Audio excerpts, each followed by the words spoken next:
بسم الله الرحمن الرحيم.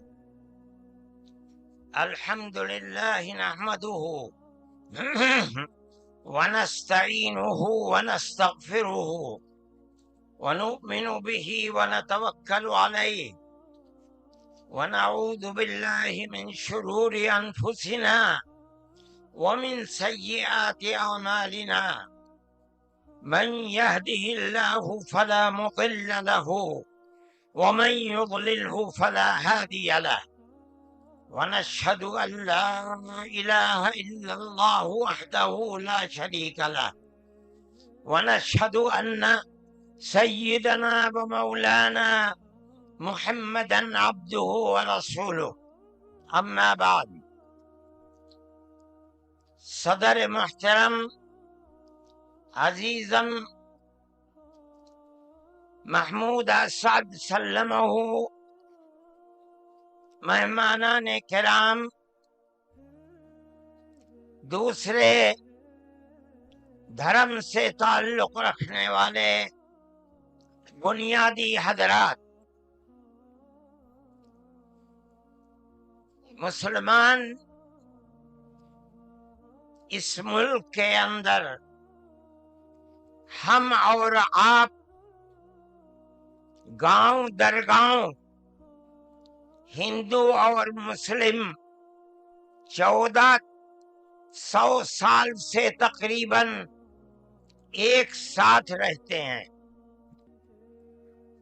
ہمارا کوئی اختلاف نہیں. ہم نے کبھی کسی دھرم کے آدمی کو اپنا دھرم چھوڑ کر اسلام دھرم کو اپنانے کی زبردستی نہیں کی. ہمارا ماننا ہے کہ دھرم وہ چیز ہے جس کو آدمی اپنے دل سے قبول کرتا ہے. اگر کوئی طاقت بزور و زبردستی کسی کو کسی دھرم کا پابند بناتا ہے تو وہ اس دھرم کا پابند نہیں ہو سکتا. آپ دیکھیے، کمیونزم آیا، بخارا، سمرقند، تاشقند، ازبکستان، تاجکستان، پورے روس کے اندر، قزاقستان، قرغیزستان، آذربائیجان، یہ وہ ملک ہیں جو ملک خالص اسلامی ملک تھے، مگر کمیونزم نے اپنی طاقت کے بلبوتے پر مسجدوں کو توڑ دیا، نمائش گاہ بنا دیا، اور 80-90 سال میں یہ لگنے لگا کہ اسلام کا جنازہ نکل گیا. لیکن آپ دیکھیے کہ بزور و زبردستی کوئی دھرم ختم نہیں ہو سکتا. ایک فقیر ملک افغانستان کی دلدل میں دنیا کی سپر پاور پھنس کر دفن ہو گئی، ٹکڑے ٹکڑے ہو گئی، ختم ہو گئی. یہ ملک آزاد ہوئے اور مسجدوں سے پھر اللہ اکبر کی آواز بلند ہونے لگی. اس لیے کہ انہوں نے یہ سمجھا تھا کہ زبردستی اسلام کو تباہ کر کے، ختم کر کے، مسجدوں کو توڑ کر ملک ختم ہو جائے گا، اسلام ختم ہو جائے گا. ایسا نہیں ہے. کوئی بھی مذہب قبول کرنا انسان کے یہ اپنے دل کی بات ہے. دل اگر قبول کرتا ہے انسان مذہب کا پابند ہو جاتا ہے. اگر دل قبول نہیں کرتا تو اسلام اس مذہب کا پابند نہیں ہوتا. ہم اس ملک کے اندر ہندو مسلم کے ساتھ بھائی بھائی کی طرح رہتے ہیں. ہم نے ملک کی آزادی کے بعد بدقسمتی سے ملک کی تقسیم کے بعد سے ہم نے اس ملک کے اندر آپس کے اختلاف کو دیکھا. یہاں تک کہ اختلاف ہوتے ہوتے حکومتیں بدلتے بدلتے حکومت بی جے پی کی آئی، ہم نے کبھی یہ آواز نہیں سنی تھی. ہم نے یہ بھی سنا کہ ان 20 کروڑ مسلمانوں کو گھر واپس کرو. یہ آواز اس سے پہلے کبھی نہیں آئی تھی. فرقہ پرست ذہنیت اتنی آزاد ہو گئی کہ وہ یہ سمجھتی ہے کہ ہم 20 کروڑ مسلمانوں کو پھر دوبارہ واپس کر کے اپنے گھر کی طرف لے جائیں گے، یعنی اس کا مطلب ہے کہ ہم ان کو ہندو بنائیں گے، اس لیے کہ ہندو ان کا گھر ہے، ان کے باپ دادا ہندو تھے. مگر میں آپ کو، یہاں کے دھرم گرو بیٹھے ہوئے ہیں اور میں مسلمانوں کو نہیں، میں پورے ملک کے اندر میڈیا کے ذریعے سے یہ بات پہنچانا چاہتا ہوں کہ ایسا کہنے والے لوگ نہ اپنے ملک کی تاریخ کو جانتے ہیں، وہ جاہل ہیں، نہ وہ اپنے مذہب کی تاریخ کو جانتے ہیں. میں جو بات کہہ رہا ہوں وہ کہہ رہا ہوں اور صحیح کہہ رہا ہوں. میں نے اس مسئلے پر غور کیا ہے. میں یہ کہتا ہوں مسلمانوں کو یہ بات سمجھنی چاہیے، اور یہ دھرم گرو بیٹھے ہیں ان کو بھی یہ بات سمجھنی چاہیے کہ جس طرح اللہ نے سب سے آخری نبی حضرت محمد صلی اللہ علیہ وسلم کو عرب کی سرزمین میں بھیجا ہے، اس کی حکمت ہے. وہ اگر چاہتا امریکہ میں بھیج دیتا، وہ اگر چاہتا ان کو افریقہ میں اتارتا، وہ اگر چاہتا سوئٹزرلینڈ میں اتارتا، وہ اگر چاہتا دنیا کے کسی ملک کے اندر اتارتا، لیکن اس کی حکمت کہ اس نے سب سے آخری نبی، نبیوں کے سردار کو اگر اتارا تو عرب کی سرزمین میں اتارا. بالکل اسی طرح مسلمان اور ساری دنیا سمجھے کہ بالکل اسی طرح نبی اول الزمان کو، حضرت آدم کو جو نبی تھے، سب سے پہلے ان کو بھارت کی دھرتی کے اندر اتارا.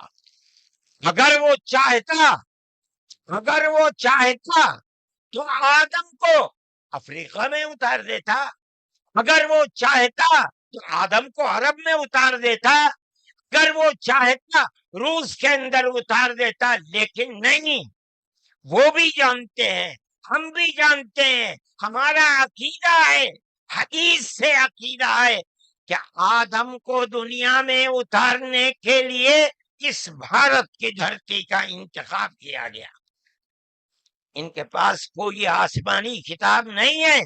میں نے بڑے بڑے دھرم گروؤں سے پوچھا کہ آدم جو سب سے پہلا آدمی ہے آسمان سے اتارا، اللہ نے اتارا، وہ آدمی کس کی پوجا کرتا تھا؟ کوئی نہیں تھا. دنیا کے اندر نہ ایک آدم تھا. اس آدم کو کہتے کیا ہو؟ لیکن چونکہ کوئی آسمانی کتاب نہیں ہے، اس لیے لوگ مختلف باتیں کہتے تھے. لیکن بڑے بڑے دھرم گرو یہاں تک پہنچے، انہوں نے کہا کہ ہم اس کو منو کہتے ہیں. صحیح بات ہے، ہم آدم کہتے ہیں، یہ منو کہتے ہیں. ہم آدم کی اولاد کو آدمی کہتے ہیں. انگریزی بولنے والے ایڈم کہتے ہیں، فارسی اور عربی بولنے والے آدم کہتے ہیں، اور یہ اس کو منو کہتے ہیں جو اس بھارت کی دھرتی کے اوپر اترا. ہم آدم کی اولاد کو آدمی کہتے ہیں اور یہ منو کی اولاد کو منش کہتے ہیں. سوال یہ پیدا ہوتا ہے، میں نے بڑے بڑے دھرم گروؤں سے پوچھا، جب کوئی نہیں تھا، نہ شری رام تھے، نہ برہما تھے، نہ شیو تھے، جب کوئی نہیں تھا تو سوال پیدا ہوتا ہے کہ منو پوجتے کس کو تھے؟ کوئی کہتا ہے کہ شیو کو پوجتے تھے، لیکن ان کے پاس علم نہیں ہے۔ بہت کم لوگ یہ بتاتے ہیں کہ منو کچھ نہیں تھا دنیا میں، وہ اوم کو پوجتے تھے۔ میں نے کہا اوم کون ہے؟ بہت سے لوگوں نے کہا کہ وہ ایک ہوا ہے جن کا کوئی روپ نہیں ہے، کوئی رنگ نہیں ہے، وہ دنیا میں ہر جگہ ہے، ہوا ہر جگہ ہے۔ انہوں نے آسمان بنایا، انہوں نے زمین۔ میں نے کہا کہ ارے بابا، انہی کو تو ہم اللہ کہتے ہیں، انہی کو تو تم ایشور کہتے ہو، اسی کو تو ہم اللہ کہتے ہیں۔ فارسی بولنے والے خدا کہتے ہیں، انگریزی بولنے والے گاڈ کہتے ہیں۔ اس کا مطلب یہ ہے کہ منو ایک اللہ، منو یعنی آدم، ایک اوم یعنی ایک اللہ کو پوجتے تھے۔ یہ ہمارے ملک کی تاریخ ہے، یہ دنیا کے دھرموں کی تاریخ ہے۔ کوئی ثابت نہیں کر سکتا کہ اوم یعنی آدم اللہ کو چھوڑ کر جس اللہ نے اپنے ہمارے عقیدے کے مطابق ان کے پتلے کو، پہلے دھرتی کو پیدا کیا، دھرتی میں مٹی پیدا کی، اور جتنے رنگ اور جتنی طرح کی مٹی تھی، سب مٹی میں سے تھوڑا تھوڑا لے کر اللہ نے یعنی اوم نے اپنے ہاتھ سے آدم یعنی منو کے پتلے کو بنایا۔ اسی لیے حدیث میں آتا ہے کہ جتنی طرح کی، جتنے رنگ کی مٹی تھی، آدم کی اولاد، منو کی اولاد، منش کی اولاد، وہ اتنے ہی طرح، اتنے ہی رنگ کی بدلی۔ کوئی مٹی سخت ہے، آدمی کے دل کے اندر سختی ہے، کوئی مٹی نرم ہے، جیسی مٹی آدم یعنی منو کی اولاد کے اندر پایا جاتا ہے۔ یہ ہمارے اس دھرم کی خصوصیت ہے۔ اس کا مطلب ہے کہ سب سے پہلے لا الہ الا اللہ کی آواز ہندوستان کی دھرتی پر اتری ہے، یہاں سے پیدا ہوئی ہے۔ سب سے پہلے منو نے اوم کی عبادت کی ہے۔ اوم ایک ہے، اللہ ہے، ایک ہے، اس کا کوئی شریک نہیں ہے۔ پھر یہ چیز چلتی رہی۔ یہ آدم اور قوم کا یہی عقیدہ تھا، ان سے غلطی ہو گئی۔ ہمارا قرآن کہتا ہے وہ پریشان تھے کہ میں اپنے اللہ سے یعنی اوم سے، منو سے جو غلطی ہوئی ہے، اپنے اوم اور اپنے اللہ سے معاف کیسے کراؤں۔ قرآن کہتا ہے اللہ نے ان کے دل کے اندر ڈالا، فَتَلَقَّى آدَمُ مِن رَبِّهِ كَلِمَاتٍ فَتَابَ عَلَيْهِ۔ وہ بات کیا تھی؟ قرآن کہتا ہے ربنا ظلمنا انفسنا وَإِن لَّمْ تَغْفِرْ لَنَا وَتَرْحَمْنَا لَنَكُونَنَّ مِنَ الْخَاسِرِينَ۔ اے میرے اور میری پتنی ہموتی کے مالک، پالنہار، ہم سے غلطی ہو گئی، ہم نے اپنے اوپر ظلم کر لیا۔ اے اوم، اے اللہ، اگر تو نے معاف نہیں کیا تو ہم بڑے ٹوٹے میں رہ جائیں گے۔ اس کا مطلب ہے کہ وہ ایک اوم، ایک اللہ کی عبادت کرتے تھے۔ یہ اس دھرتی کی تاریخ ہے۔ نہ اس وقت شیو تھے، نہ رام تھے، نہ برہما تھے، کوئی نہیں تھا، تنہا آدم اور منو تھے۔ وہ جانتے تھے کہ ان کا پالنہار کون ہے، وہ ان کی عبادت کرتے تھے۔ پھر اس کے بعد ان کی اولاد چل پڑی اسی دھرتی کے اوپر، انہوں نے چراغ ایک اوم یعنی ایک اللہ کی عبادت کا اس بھارت کی دھرتی پر دنیا میں سب سے پہلے جلایا تھا۔ کچھ دنوں کے بعد وہ چلے گئے دنیا سے، اپنی اولاد کو یہ سبق دے کر گئے۔ ان کی اولاد جانتی تھی کہ پالنہار کون ہے۔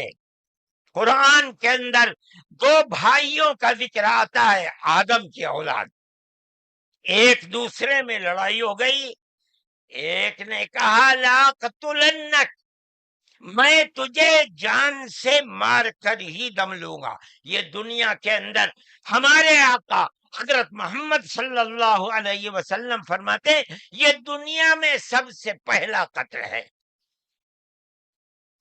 دوسرے بھائی نے کیا کہا؟ لئن بسطت الی یدک لتقتلنی ما انا بباسط یدی الیک لاقتلک، اے بھائی اگر تو مجھے قتل کرے گا، ہاتھ بڑھائے گا، میں تو تجھے قتل کرنے کے لیے ہاتھ نہیں اٹھاؤں گا۔ کیوں؟ کہتا انی اخاف اللہ رب العالمین، میں اس اللہ سے، اس اوم سے جو سارے جہان کا پالنہار ہے، مجھے تو ڈر لگتا ہے۔ یہ کس نے بتایا کہ اللہ ہے اوم اور وہ ساری جہان کا پالنہار ہے؟ یہ وہی ہے جو باپ نے بتایا تھا، منو نے بتایا تھا، آدم نے سکھلایا تھا۔ آدم اس دنیا سے چلے گئے، 10 20 25 50 100 پیڑھیوں کے بعد اولاد بھول گئی سبق، بائیں بائیں ہونے، اللہ نے دوسرا نبی بھیج دیا۔ کس کو؟ حضرت شیس کو بھیجا۔ دنیا کہتی ہے کہ ان کی قبر اجودھیا کے اندر موجود ہے۔ انہوں نے چراغ جلایا، اپنا کوئی چراغ نہیں، وہی چراغ جو باپ نے جلایا تھا،